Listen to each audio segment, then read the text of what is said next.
गुरु ब्रह्मा गुरु विष्णु गुरुदेवो महेश्वरः गुरु साक्षात् परब्रह्मा तस्मै श्री गुरवे కూర్చోవచ్చు.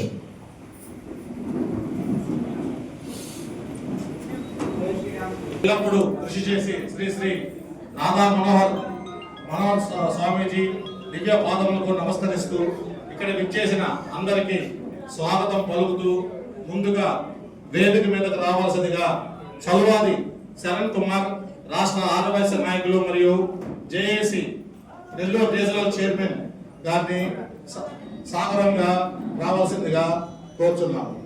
చెప్పండి.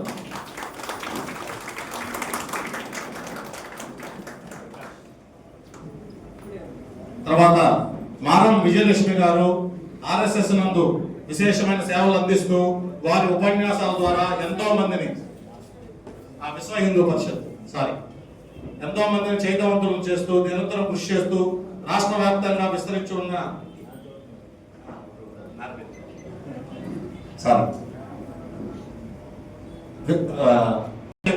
రాష్ట్ర ఉపాధ్యక్షురాలు 7 సంవత్సరాలుగా సేవలు అందించి అనేక మంది క్రైస్తవులను గర్వాపసి కింద హిందువులుగా మార్చడం జరిగింది.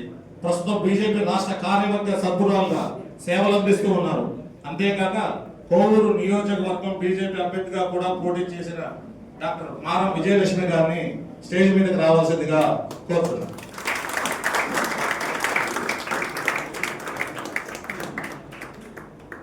ఆర్ఎస్ఎస్ నందు వారు విశేషమైన సేవలను అందిస్తూ వారి ఉపన్యాసాల ద్వారా ఎంతో మందిని చైతన్యవంతులను చేస్తూ నిరంతరం కృషి చేస్తున్న మన రాష్ట్ర వ్యాప్తంగా విస్తరించి ఉన్న శుభమస్తు షాపింగ్ మాల్స్ అధినేతల్లో ఒకరు 50 సంవత్సరాలుగా ఆర్ఎస్ఎస్ రాష్ట్ర ప్రచార ప్రముఖులైన మా సోదరులు వయ్యా వాసు గారిని స్టేజ్ మీదకి రావాల్సిందిగా కోరుతున్నాను.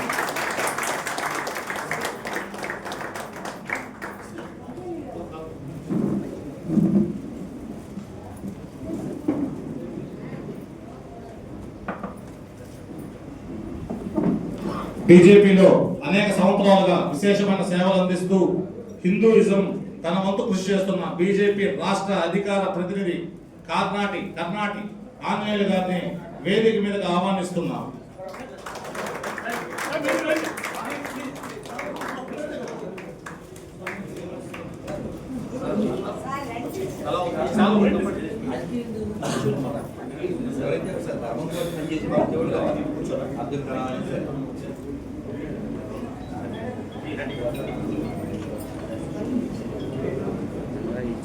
అభయ హిందూ సేన సంస్థను స్థాపించి తద్వారా మనందరికీ వారి దివ్యమైన ప్రవచనాల ద్వారా మనందరినీ చైతన్యపరచడానికి మరియు వారి యొక్క దివ్య ఆశీస్సులు అందజేయడానికి ఇక్కడ విచ్చేసిన మనందరి ప్రియతమైన గురువర్యులు శ్రీ శ్రీ శ్రీ రాధా మనోహర్ దాస్ గారిని మీ అందరి తరపున వేదిక మీదకి ఆహ్వానిస్తున్నాను.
హలో హలో మన యొక్క అబ్బాయి సత్సంగాన్ని ప్రారంభించుకునే ముందు గురువర్యులు రాధా మనోహర్ గారి దివ్యాస్తములచే స్వామివారికి మాలాకృతం చేయాల్సిందిగా కోరుచున్నాను.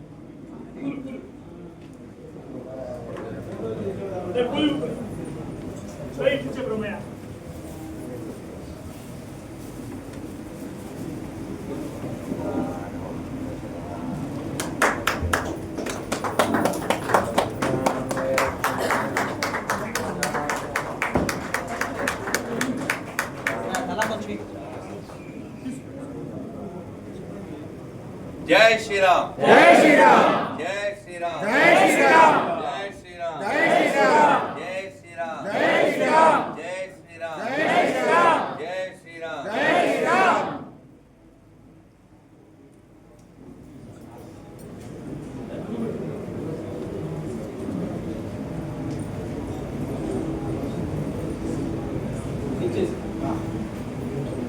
గురుగారు సుబ్బారావు గారు గురువు గారిని చిరు సత్కారం.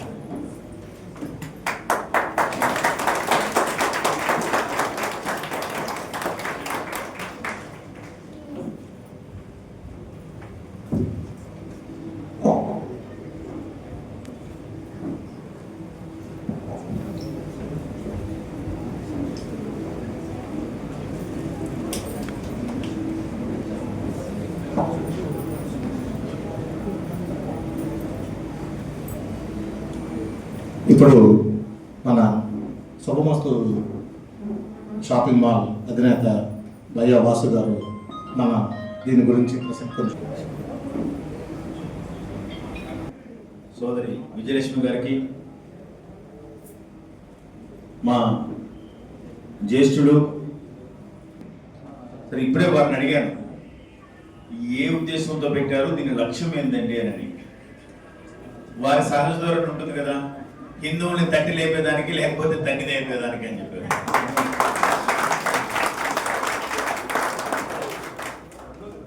వాస్తవంగా హిందువు అనే విషయాన్ని మర్చిపోయాడు. కాబట్టి ఎవరో ఒకరు స్వామీజీలు ఇలా తట్టి లేపో తన్ని లేపో నువ్వు హిందువు అని చెబితే గానీ తమ శక్తిని తెలుసుకోలేని స్థితిలో ఈరోజు హిందూ సమాజం ఉన్నది. మనం రామాయణంలో ఒక సన్నివేశాన్ని గుర్తు చేసుకోవాలి. మొత్తం రావణ సేన అంతా కూడా కకావికలం అయిపోతున్నది. ఇంకా కుంభకర్ణుడు ప్రవేశిస్తే కానీ యుద్ధం మళ్ళీ మన వశం కాదని చెప్పి కుంభకర్ణుని లేపండి అని అన్నారు. లేపే ప్రయత్నం చేశారు, డంకా బజాయించారు, ఏనుగులకు ఈంకారం చూపించారు, చెవులో ఈకలు పంపించారు, ముక్కులో ఈకలు పంపించారు, అయినా లేవుడు. రావణాసురుడి దగ్గరికి వచ్చి మీ తమ్ముడు లేపడం మా వల్ల కాదు స్వామి అని అన్నారు. ఏంటి అట్లా చెప్తున్నారు, నేను ప్రయత్నిస్తాను అని చెప్పి వచ్చి నాన్న కర్ణ లేయా అన్న అంట. లేచి కూర్చున్నాడు. ఇదేంటి స్వామి మేము ఇన్ని చేశాము లేయలేదు, నువ్వు కర్ణ లేయనంగానే లేచారంటే మీరు అన్ని చేశారు కానీ కర్ణాలు ఏమని చెప్పి పిలిచారా ఆయన్ని. కాబట్టి ఈరోజు హిందూ అనేవాడు హిందువుగా మర్చిపోయాడు కాబట్టి నిద్రావస్థలో ఉన్నాడు. ఆ నిద్రావస్థలో ఉండే హిందువుని లేపాలంటే ఆయన నువ్వు హిందువయ్యా, ఈ దేశము మనది, ఈ ధర్మము మనది, ఈ సంస్కృతి మనది, ఈ నేల మనది, ఈ భూమి మనది, మనం ఈ హిందూ మాత పుత్రులము, ఈ భరత మాత పుత్రులమని తట్టి లేపి గుర్తు చేయాల్సిన అగత్యం ఈరోజు సమాజంలో ఏర్పడుతుంది. కాబట్టి తట్టి లేపే దానికోసం వచ్చారు. హిందుత్వంలో విశిష్టత చూడండి. వాడు మిలీనియర్ కానివ్వండి, బిలీనియర్ కానివ్వండి, డాక్టర్ కానివ్వండి, యాక్టర్ కానివ్వండి, విద్యావంతుడు కానివ్వండి, మరి ఇంకేదైనా సామాజిక స్థితిలో ఉండండి, ఎమ్మెల్యే కానివ్వండి, ఎంపీ కానివ్వండి, ప్రధానమంత్రి కానివ్వండి, ఇంకొకరు కానివ్వండి, వీడు వస్తే ఎవరు పాదాభివందనం చేయరండి. వీడు ఎవరికి పాదాభివందనం చేస్తాం? ఈ దేశం కోసం, ధర్మం కోసం, సంస్కృతి పరిరక్షణ కోసం ఈ సర్వస్వార్పణ చేసిన కాషాయ వస్త్రాలు ధరించినటువంటి సన్యాసికి మనము పాదాభివందనం చేస్తాం. మన హోదా మర్చిపోయి పాదాభివందనం చేస్తాం. అది హిందూ ధర్మం యొక్క ప్రత్యేకత. అది ధర్మం కోసం త్యాగం చేసిన వ్యక్తులకి మనం ఇచ్చేటటువంటి విశిష్టమైనటువంటి గుర్తింపు, విశిష్టమైనటువంటి స్థానం. కాబట్టి ద్వేషపూరితమైన ఉపన్యాసాలతోనూ ఆందోళన పూరితమైనటువంటి మనసుతోనూ కాదు హిందుత్వాన్ని మనం చక్కబెట్టాల్సింది. మనం హిందుత్వాన్ని చక్కబెట్టాల్సింది cool mind with burning heart, not with cool heart with burning mind. మనసు ఎప్పుడు ప్రశాంతంగా ఉండాలి, గుండె ఎప్పుడు ఆవేదనతో రగిలిపోవాలి. ఏమైపోతుందో నా ధర్మానికి, ఏమైపోతుందో నా సంస్కృతికి, మనం ఎప్పుడు రగిలిపోతూ ఉండాలి. ఈ ధర్మం నాది, సంస్కృతి నాది అని అనుకుంటున్నాం మన ఇళ్లలో. ఈరోజు ఫాదర్స్ డే వచ్చింది, మదర్స్ డే వచ్చింది, ఫ్రెండ్షిప్ డే వచ్చింది, హ్యాపీ హ్యాపీ న్యూ ఇయర్ వచ్చింది. ధర్మాన్ని కాపాడే మనము, సంస్కృతిని కాపాడే మనము, హిందుత్వాన్ని సజీవంగా ఉంచుకోవాలని చెప్పి తపన పడే మన ఇళ్లలో మదర్స్ డేనా, ఫాదర్స్ డేనా, లవర్స్ డేనా, ఫ్రెండ్షిప్ డేనా, ఏంటి దినాలు మన ఇళ్లలో ప్రవేశిస్తుంటే మనం కూడా దాన్ని సంబరం చేసుకుంటున్నామా? ఫాదర్స్ డే సందర్భంగా నాన్నగారికి ఒక జత బట్టలు పెడతామా? మదర్స్ డే సందర్భంగా అమ్మగారికి ఒక జత బట్టలు పెడతామా? ఇదే మనకు నేర్పించిన సంస్కృతి, ఇదే మనం నేర్చుకున్నటువంటి సంస్కృతి. ఈ విషయాన్ని నేను ఈ మధ్య నారాయణ కాలేజీలో ఉపన్యసిస్తే ఒక విద్యార్థిని లేచి అడిగింది, ఇంకా మామూలుగా వాళ్ళ అన్నయ్యనో మామయ్యనో పిలవరు కదా, అంకుల్ అంకుల్ నాకు సమస్య ఉంది అన్నాడు. ఏందమ్మా అన్నాను. తప్పే ఉంది, మదర్స్ డే పేరుతో ఫాదర్స్ డే పేరుతో ఒక రోజు తల్లిదండ్రులను పూజించుకుంటే తప్పే ఉంది అని అన్నారు. అమ్మా, జన్మనిచ్చినటువంటి తల్లిదండ్రులకు ఒక రోజా? ఎవరో అన్నారంట, అమ్మా అవసరమైతే నా చర్మాన్ని ఒలిచి చెప్పులుగా నీకు పుట్టిస్తానమ్మా అని. ఆ తల్లినిందంట, ఆ చర్మం కూడా నేను ఇచ్చింది లేదా బడాయి కూర్చో అని చెప్పింది. ఎవరిచ్చారు ఆ చర్మం? అటువంటి తల్లికి తండ్రికి ఒక రోజు ఏంది తల్లి అని చెప్తే, మరి ఎట్లా మేము ఒక రోజు కావాలంటే ఎట్లంటే, నీకు ఒక రోజు తప్పనిసరిగా కావాలనుకుంటే భారతీయ మూలాలు కలిగినటువంటి ఒక రోజుని ఎన్నుకో. 364 రోజులు తల్లిదండ్రులు పూజిస్తూ 365వ రోజు ప్రత్యేకంగా తల్లినో తండ్రినో పూజించాలంటే గుడ్డివారైనటువంటి చూడలని తెలిసినప్పటికీ కూడా తమ తల్లిదండ్రులను కావుడిలో మోసి యావత్ భారతదేశం, యావత్ హిందూ దేశంలోని పుణ్యక్షేత్రాలను చూపించినటువంటి శ్రవణ కుమారుడి జన్మదినాన్ని నీకు అవసరమైతే తల్లిలో తండ్రిలో చేసుకో. భారతీయ మూలాలు కావాలి, ఇక్కడ పండుగ చేసుకోవాలంటే, నీకు స్నేహితులు ఒక రోజు కావాలంటే, శ్రీకృష్ణుడు కుచేరుడు కన్నా ఈ సృష్టిలో స్నేహితులు ఉన్నారా? కుచేరుడు జయంతిలో, శ్రీకృష్ణుడు జయంతిలో ఫ్రెండ్షిప్ డేగా చేసుకుంటాం, ఈ సంస్కృతిని కాపాడుతాం. లవర్స్ డేగా కావాలి అంటే దుష్యంతుడు శకుంతల కన్నా కూడా ఈ సృష్టిలో ప్రేమికులు ఉన్నారా? ఒక దుష్యంతుడు జన్మదినానో శకుంతల జన్మదినానో ప్రేమికులు రోజుగా చేసుకుంటాం.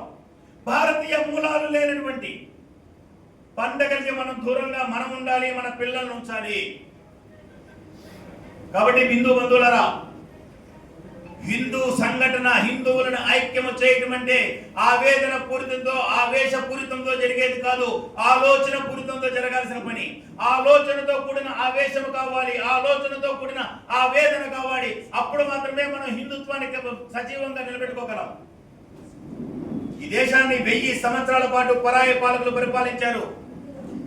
కానీ ఈ దేశపు మూలాలైన హిందుత్వాన్ని మాత్రం వాళ్ళు ఏం చేయలేకపోయారు, సజీవంగా కాపాడుకోగలిగాం. ఎందుకోసమంటే కాషాయం ధరించినటువంటి సన్యాసులు ఎంతో మంది ముందుకొచ్చి మనకు మార్గదర్శనం చేశారు కాబట్టి, మనకి దిశని చూపించారు కాబట్టి హిందుత్వాన్ని కాపాడుకోగలుగుతాం.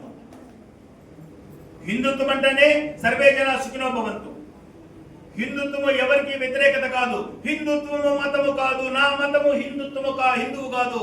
ఇది స్పష్టంగా చెప్తున్నాము. రాష్ట్రీయ స్వయం సేవక సంఘ ఆలోచన కూడా ఇదే. నా మతము హిందువు కాదు, నా మతము వైష్ణవము, నా మతము శైవము, నా మతము ద్వైతము, నా మతము అద్వైతము. మరి హిందుత్వము నా జాతీయ హిందుత్వము. ఈ భూమి హిందూ భూమి, ఈ భూమి హిందూ భూమి, దేశము హిందూ దేశం. కాబట్టి నా జాతీయత హిందుత్వం. ఒక హిందూ సంఘటన, హిందువుల్లో చైతన్యం తీసుకొని రావాలని చెప్పి మనం ఏదైతే ప్రయత్నం చేస్తున్నామో ఆ ప్రయత్నం సఫలం కావాలంటే సమరసతను పాటించాలి. వ్యక్తి కనబడంగానే నీ ఏ కులము కాదు, వ్యక్తి కనబడంగానే నీ పేరేమిటి, నీ ఇంటి దైవం ఏమిటి, నువ్వు రోజు దేవాలయానికి పోతున్నావా లేదా, నీ ముఖాన బొట్టెందుకు లేదు, రోజు బొట్టు పెట్టుకో, హిందూ ధర్మం ఏదో చెప్తుందో దాన్ని ఆచరించని చెప్పి పలకరింపు మనం నేర్చుకోవాలి. మన వీధిలో కాలువలు గడిగే వ్యక్తి, మన వీధిలో కాలువలు గడిగే వ్యక్తి, మన ఇంట్లో బట్టలు ఉతికే వ్యక్తి, మన ఇంట్లో పాచి పని చేసే వ్యక్తి, వీరందరినీ మన ఇంట్లో మనతో సమానంగా పీట వేసి కూర్చోబెట్టి భోజనము చేసే పరిస్థితి ఎప్పుడైతే వస్తుందో, ఎప్పుడైతే ఆ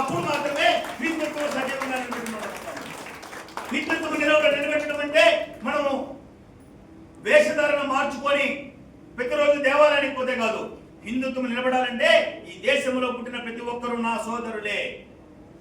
కులం మరిచి హిందువులని చాటి చెప్పాలనే భావనని మనం ఎప్పుడైతే సమాజంలో రేకెత్తిస్తామో అప్పుడు ఎవరు కూడా మనల్ని విడదీయలేరు. మనం కలిసి కట్టుగా సాధించగలుగుతుంది. ఏం కోరుకున్నారండి ఈ మధ్య హిందూ చైతన్య వేదికలు? బంగ్లాదేశ్లో హిందువుల పైన జరిగే అరాచకాలకి వ్యతిరేకంగా మన నిరసన ప్రదర్శన చేస్తాము అని కోరితే ఇక ఉండేవారు ఎంతమంది వచ్చాం? 30% కూడా వచ్చి ఉండదు.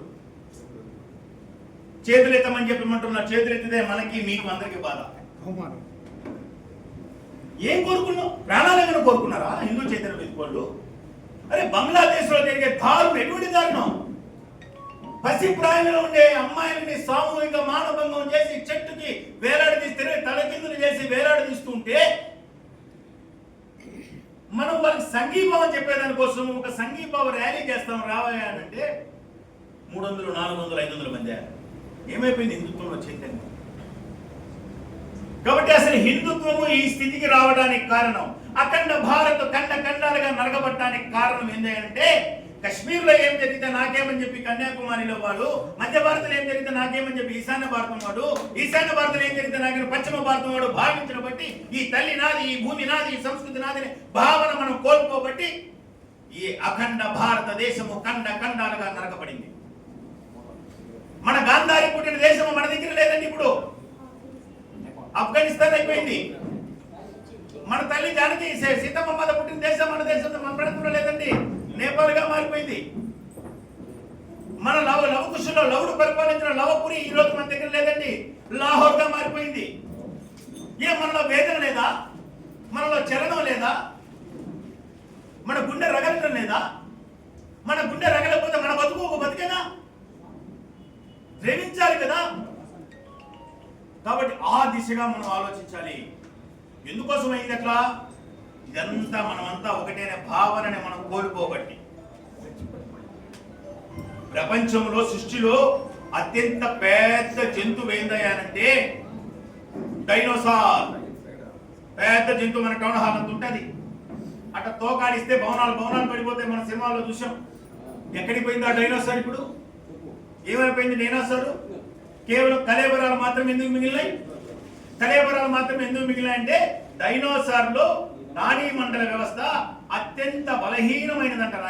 నాడీ మండల వ్యవస్థ ఎక్కడో తలకాయ ఉంటుంది, ఎక్కడో తోక ఉంటుంది.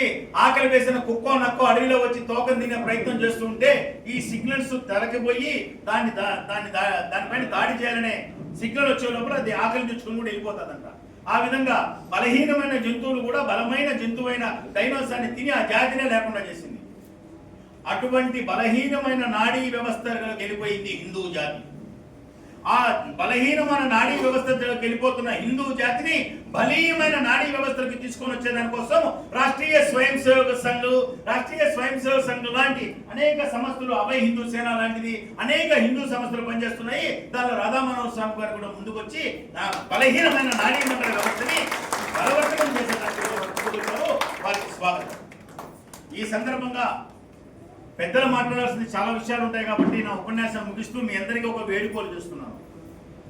అనేక రోజులుగా సోషల్ మీడియా ద్వారా, ఎలక్ట్రానిక్ మీడియా ద్వారా, అనేక ప్లాట్ఫామ్స్తో వక్ఫ్ బోర్డు చట్టంకి ఒక మార్పు చేస్తున్న చట్టానికి అనుకూలంగా మనమందరము మెయిల్స్ పంపివ్వాలని చెప్పి ఒక ప్రక్రియ నడుస్తూ ఉన్నది. రేపు వచ్చి ఈ టౌన్ హాల్ నాది అని అంటే ఇప్పుడుండే చట్టం ప్రకారం వక్ఫ్ బోర్డు వాళ్ళు వారికి చెందేటట్టు ఇప్పుడుండే చట్టాలు ఉన్నాయి. కాబట్టి దీని నుండి మనల్ని మనం కాపాడుకోవాలి అంటే చట్టాలు గట్టిగా ఉండాలి.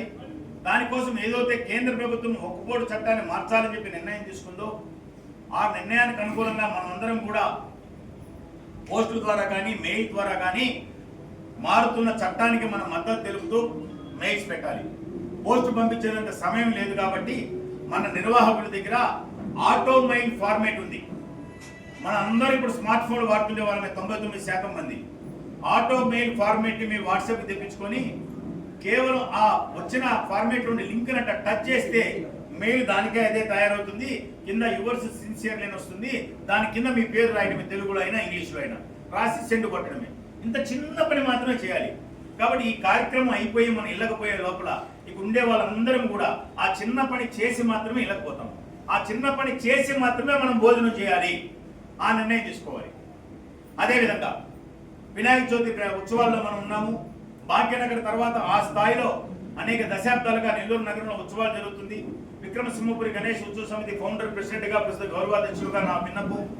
11వ తేదీ 5వ రోజు మనందరి పిలుపు మేరకు సామూహిక గణేష నిమజ్జనోత్సవము గణేష్ ఘాట్ మన గ్రామ దేవత ఇరుకల పరమేశ్వరి ఒడ్డున దేవాలయము పక్కన ఉన్నటువంటి నెల్లూరు చెరువులో కోరిన కోరికలు తీర్చడండి స్వర్ణ లింగేశ్వరుడు వెలిసి ఉన్నటువంటి స్వర్ణాల చెరువులో గణేష్ ఘాట్లో మనం 11వ తేదీ సామూహిక గణేష్ నిమజ్జనోత్సవం జరుపుకుంటున్నాం. కాబట్టి మీతో పాటు మీ బంధుమిత్రుల్ని మీ కుటుంబాన్ని సపరివారి సమేతంగా విచ్చేసి అక్కడ ఉండే సాంస్కృతిక కార్యక్రమాన్ని తిలకించి ఆ కార్యక్రమాన్ని విజయవంతం చేస్తారని ఆశిస్తూ మరొకసారి చెప్తున్నాను, మనం ఎప్పుడు కూడా cool mind with burning heart ఆలోచించాలి. రగిలే హృదయంతో హిందుత్వాన్ని కాపాడుకోవాలి. రగిలే హృదయంతో కులం మర్చి హిందువులని చాటి చెప్పాలి. రగిలే హృదయంతో కుటుంబ వ్యవస్థను కాపాడుకోవాలి. రగిలే హృదయంతో హిందూ సంస్కృతిని కాపాడుకోవాలి. రగిలే హృదయంతో హిందూ పండుగలను కాపాడుకోవాలి. రగిలే హృదయంతో దేశం నాది, ధర్మం నాది, సంస్కృతి నాదని భావనని ప్రతి ఒక్కరిలో ఎలికెత్తించాలి, రేకెత్తించాలి. ఆ దిశగా మీరందరూ ప్రయత్నించాలి. మరొక విషయం మీకు చెప్పి ముగిస్తాను. హిందూ పండుగలు రాగానే పర్యావరణవేత్తలందరూ కూడా ముందుకు వస్తారండి. అజ్ఞాన వేదిక మహానాయకులందరూ కూడా బయటకు వస్తారండి. ఈ అజ్ఞాన వేదిక మహానాయకులు మొన్న ఒకరు కలిశారు నాకు. వారిని అన్నాను, ఏమండి మీరు చంద్రగ్రహణం వస్తే ఏమో రోడ్డుపైకి వచ్చి తినండి, గ్రహణంలో తినండి, సూర్యగ్రహణం చంద్రగ్రహణంలో ఏమీ కాదని అంటారు, మాయల మంత్రాలకి ఏమీ కావని అంటారు, యజ్ఞ యాగాదులకి ఏమీ కావంటారు, మరి రొట్టెలు తింటే బిడ్డలు పుడతారంటుంటే మీరు ఎందుకయ్యా జనాల్ని చైతన్యం మీరు అని అంటే అట్ట కాదండి, అది కమ్యూనల్ కదా అన్నాడు. అంటే హిందుత్వం అంటే కమ్యూనల్ కాదా నీకు? హిందుత్వం అంటే చేవ తెచ్చిన వల్ల, హిందుత్వం అంటే ఏమన్నా కానీ భరించే వల్ల, అదే కదా వాళ్ళ భావన, అదే కదా మనం కూడా చేస్తున్నాం. మనకేం చలనం ఉండదు. బంగ్లాదేశ్లో హిందువులు ఉచ్చుకొత్త కోసుకో నాకేం పర్వాలేదు, పక్క దేశంలో జరుగుతున్నది. కాశ్మీర్లో ఉచ్చుకొత్త కోసుకో నాకేం పర్వాలేదు. కేరళలో ఉచ్చుకొత్త చేసుకో ఏం పర్వాలేదు. నెల్లూరు పాత బస్తీలు ఏమేం చేసుకో టంకురోడ్ ఇంకా రాలాగా, సోనస్పేట ఇంకా రాలాగా, నాకెందుకు? ఈ భావన నుంచి మనం బయటికి రావాలి. కాబట్టి హిందూ బంధువులరా, అనేక హిందూ సంస్థలు ఈరోజు ముందుకు వస్తున్నాయి. ఇది మనకి రాబోయేది అమృత కాలంలో ఉన్నాం. మనం అమృత కాలంలో మనము జీవించున్నాం. కాబట్టి ఈ పండుగల పేరుతో హోలీ వచ్చిందనుకోండి నీళ్లు కాపాడాలండి, దీపావళి వచ్చిందనుకోండి టపాసులు పేల్చొద్దండి, వినాయక చవితి వచ్చిందనుకోండి మట్టి విగ్రహాలే పెట్టండి. మీరెవరు మాకు చెప్పేదానికి పర్యావరణం గురించి? ఏమైనా పర్యావరణం గురించి మాకు చెప్పాలంటే కాషాయం ధరించిన స్వామీజీలు మాకు చెప్తారు, మేము పాటిస్తాము. అసలు దేవుడిని నమ్మని నువ్వెప్పుడే మాకు చెప్పేదంటే, అసలు దేవుడిని నమ్మని నువ్వే నాకు చెప్పేదండి. నాకు చెప్పాలంటే, నేను నమ్మాలంటే, నేను పాటించాలంటే కాషాయ వస్త్రాలు ధరించినటువంటి సర్వసంగ పరిత్యాగులు చెప్తారు, మేము పాటిస్తాం. ఏమండి హిందుత్వం అంత అజ్ఞానంగా ఉన్నదండి. నేను దసరా ఎందుకు జరుపుకుంటాము? రాక్షస సంహారం జరిగిన దానికి కాదా? దీపావళి ఎందుకు జరుపుకుంటాము? రాక్షస సంహారం జరిగిన దానికి కాదా? మరి దీపావళి నుంచి టపాసులు కాలుస్తాము, దసరాకి ఎందుకు కాల్చాం? అక్కడ కూడా రాక్షస సంహారమేగా. ఏ మహిషాసురుడు చిన్న రాక్షసుడా నరకాసురుడు కన్నా? కానీ నరకాసురుడు చంపేదానికే మనం దీపావళి ఎందుకు చేసుకుంటాం, టపాసులు ఎందుకు కాలుస్తున్నాం? దసరాకి ఎందుకు చేసుకోవడం లేదు? ఎందుకు చేసుకోవడం లేదంటే హిందుత్వం చేసే ప్రతి పండగ వెనక శాస్త్రీయత ఉంటుంది. ఎందుకు చేసుకోలేదు అని అంటే, ఎందుకు నరక చతుర్దశికి టపాసులు కాలుస్తామంటే కార్తీక మాసంలో సూక్ష్మజీవులు పెంపొందించి అనేక రుగ్మతులు వస్తాయి. సామెతే ఉన్నది, వైద్యురాలి భార్య నా కాసుల పేరు చెప్పింది అని అడిగిందంట. వైద్యుడు చెప్పాడంట, రాబోయే కార్తీక మాసాన్ని చేయిస్తాను లేవేనని. అంటే కార్తీక మాసంలో జ్వరాలు, రొప్పులు రకరకాలు వచ్చి అనేక మంది హాస్పిటల్స్కి పోతుంటారు. కాబట్టి ఆ రుగ్మతల నుంచి ప్రజలను కాపాడే దానికోసం హిందుత్వంలో భాస్వరాన్ని పేర్చడం ద్వారా, సూక్ష్మజీవులు చంపడం ద్వారా అటువంటి జలుబు, దగ్గు, జ్వరాలు అటువంటి రుగ్మతులు రాకుండా కాపాడే దానికోసం నరకాసురు వర్ధంతి సందర్భంగా మనం టపాసులు పేర్చి పండగను జరుపుకుంటాము. దాని వెనకుండే శాస్త్రీయత మనం రుగ్మతులు రాకుండా కాపాడే దానికోసం. ఇది హిందుత్వం అంటే. అంతేగాని ఉప్పుసులో కాల్చుకోవడం మన టపాసులు. కాబట్టి హిందుత్వ పండగలన్నీ కూడా ఆచరణీయాలు, శాస్త్రీయంగా జరుపుకునేవి. అందుకోసమే కరోనా సమయంలో షేక్ హ్యాండ్ పోయింది, నమస్కారం వచ్చింది. కరోనా సమయంలో కాళ్ళు కడిగి ఇంట్లో అడుగు పెట్టేది వచ్చింది. కరోనా సమయంలో ఇంటి నిండా పసుపుడు జరుపుకునేది వచ్చింది. ఇవన్నీ హిందుత్వం ఎప్పటి నుంచో చెప్పారా మన పుట్టక ముందు నుంచి. కాబట్టి హిందూ జీవన విధానము శాస్త్రీయ జీవన విధానము. ఎప్పుడైతే మనం హిందూ జీవన విధానంలో మనం జీవనాన్ని కొనసాగిస్తామో మనం తప్పనిసరిగా భారతదేశాన్ని విశ్వగురు స్థానంలో, ఈ హిందూ దేశాన్ని విశ్వగురు స్థానంలో మనం చూడగలుగుతాము. ఆ దిశగా చూసే దానికోసం ఈ అమృతకాలం ఏదైతే ఉందో, స్వాతంత్రం వచ్చి 75వ సంవత్సరం నుంచి స్వాతంత్రం వచ్చి 2047కి 100 సంవత్సరాలు అవుతుంది. ఈ 25 సంవత్సరాలు ఒక అమృత కాలము. ఆ అమృత కాలంలో మనం జీవించున్నాము. కాబట్టి ఈ దేశం కోసం, ధర్మం కోసం, ఈ దేహాన్ని సమర్పించే దానికోసం మనందరం సర్వసన్నద్ధులమై ఉండాలని చెప్పి కోరుకుంటూ ఈ అవకాశం ఇచ్చినటువంటి అభయ్ హిందూ సేన వారికి నా హృదయపూర్వక ధన్యవాదాలు చెప్పుకుంటున్నాను. భారత్ మాతా కీ జై శ్రీరామ్, జై శ్రీరామ్, జై శ్రీరామ్, జై శ్రీరామ్. హరే కృష్ణ. మన బీజేపీ రాష్ట్ర అధికార ప్రతినిధి కర్ణాటక అంజనేయ రెడ్డి గారిని కొంచెం మాట్లాడుతుంది.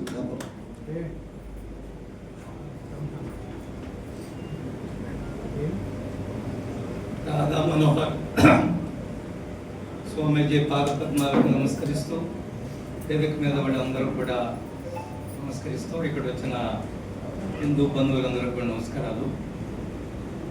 నేను అసలు రాధా మనోహర్ స్వామిని కలుసుకోగలనని ఒక అనుమానం ఉండేది నాకు. ఎందువలంటే ఒక్కోసారి వారి యొక్క వీడియోలు సోషల్ మీడియాలో చూసినప్పుడు రెండవ వివేకానంద ఈ దేశంలో జన్మించారనే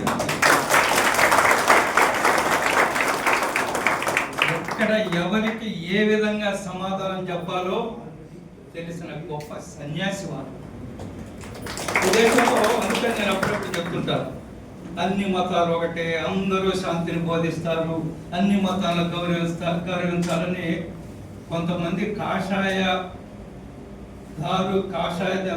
బట్టలు ధరించిన, క్షమించండి స్వామి, సన్యాసులు ఉన్నారు. కానీ ఈ సన్యాసి ఆ పప్పులేం ఉడకవు, ఎవరికైనా నేను సవాలు విసురుతున్నాను, చర్చకు సిద్ధంగా ఉన్నాను, అన్ని మతాలు ఏ విధంగా చూపించమని సవాలు విసిరారు. ఇప్పటి వరకు వారి సవాళ్ళను స్వీకరించిన వాడు ఎవడు లేడు ఈ దేశంలో, ఈ రాష్ట్రం, ఈ ప్రాంతంలో. అందుకనే రాధా మనోహర్ స్వామీజీ అంటే నేను మళ్ళీ అంటున్నాను, రెండవ వివేకానందుడు మా మధ్య ఉన్నారని. ఆశయదారులు ఎవరు? రాజుల సమయంలో రాజు అదంతం చేసి మాట్లాడంట, నన్ను ఎవరు శిక్షించలేదు, నోబడీ కెన్ ప్రాసిక్యూట్ మీ. కానీ అక్కడుండే కాషాయదారి సన్యాసి ఎవరైతే ఉన్నారో ధర్మ దండ్యోస్మని రాజుకు హెచ్చరిక చేస్తారంట, ధర్మం నేను శిక్షిస్తుందని. కాబట్టి ధర్మానికి ప్రతీకలు వారు శ్రీ రాధా మనోహర్ స్వామీజీ. వారి ఉపన్యాసం కోసం మీరు వేచి ఉన్నారు. చాలా విషయాలు మీతో పంచుకోవాలన్నప్పటికీ కూడా ఈరోజు చాలా స్పష్టంగా చెప్పారు స్వామీజీ, వక్ఫ్ బోర్డు మీద మీరు నొక్కి ఒక్కాణించండి, మాట్లాడండి. అది భారతీయ జనతా పార్టీ ఈరోజు బిల్లు తీసుకొచ్చింది వక్ఫ్ బోర్డు సంస్కరణ కోసము. దాని మీద ఈ దేశంలో కొంతమంది వ్యతిరేకించారు. దాన్ని సెలెక్ట్ కమిటీకి పంపించడం జరిగింది. దాని మీద అభిప్రాయాలు స్వీకరిస్తున్నారు. ఆ యొక్క బిల్లు చట్టం అవుతుంది. ఈ దేశంలో 100 సంవత్సరాల నుంచి జరుగుతున్న దుర్మార్గం ఏదైతే ఉందో, వక్ఫ్ బోర్డు పేరుతోటి భూములు లక్షల కోట్ల ఎకరాలు ఆక్రమించారు.